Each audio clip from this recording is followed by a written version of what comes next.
یو چا سوال کړی ده چې نافرمانه بچی وي د پلار نو دا حج کولی شي که نه؟ نو کم سړی چې حج کوي هغه باندې علما کرام فرمای اول دا لازم دي چې د باندې څومره حقوق العباد دي چې هغې نه ځان صفا کړي. د پلار حق در باندې ده که نه؟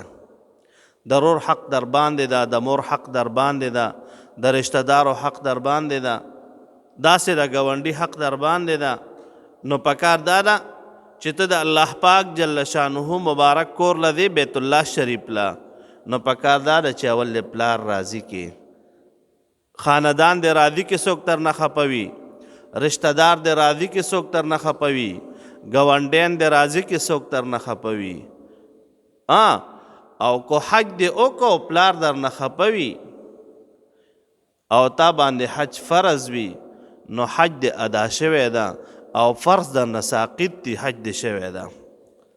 اتانا چې کم فرض در باندې حج ناغه در نه ساقط شو، خو لیکن د دې پلار د نافرمانی ګناهګار نبی کریم صلی الله علیه وسلم مبارک فرمایی رضا الرب فی رضا الوالد، د خدای پاک جل شانه رضا دا د پلار پر رضا کې پرته ده. چې پلار در نه خوشحالو نو خدای پاک جل شانه در نه خوشحاله.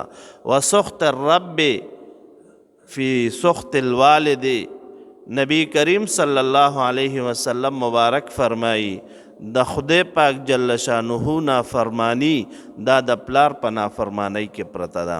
کو پلار در نه خپو نو خدای پاک جل شانه در نه خفه ده.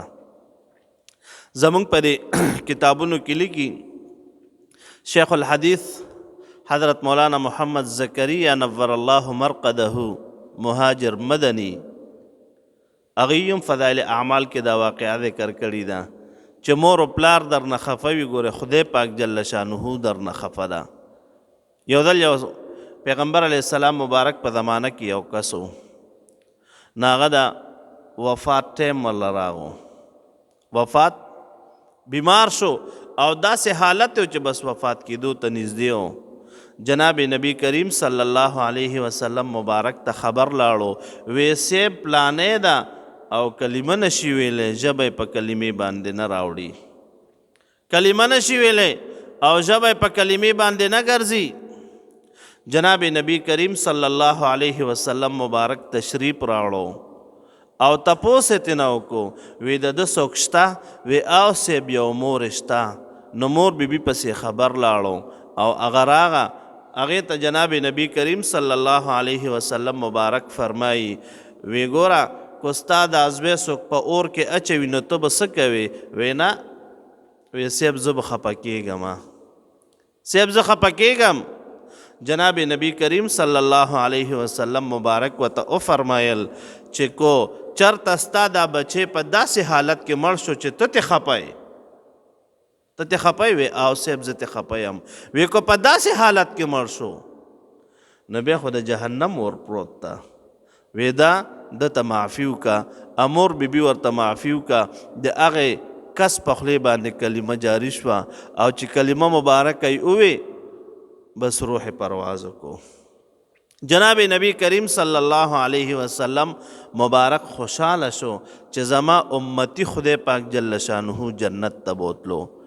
نورونو د مور پلار تابعداري، زما شیخ و مرشد شهید اسلام شیخ الحدیث حضرت مولانا محمد حسن جان شهید رحمت الله علیه هغوی به فرمایل وی څنګه چې 15 واړه وخته مونځ فرض ده په انسان باندې، نو دکه رنګې 15 واړه وخته دعا کول مور و پلار ته فرض دي.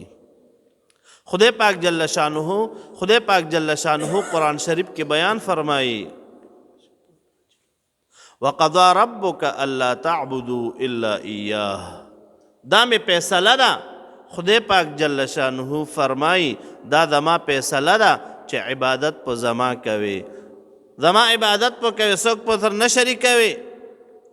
او وبالوالدین احسانا، او د مور و پلار سره به احسان کوي. وصلی الله تعالی علی خیر.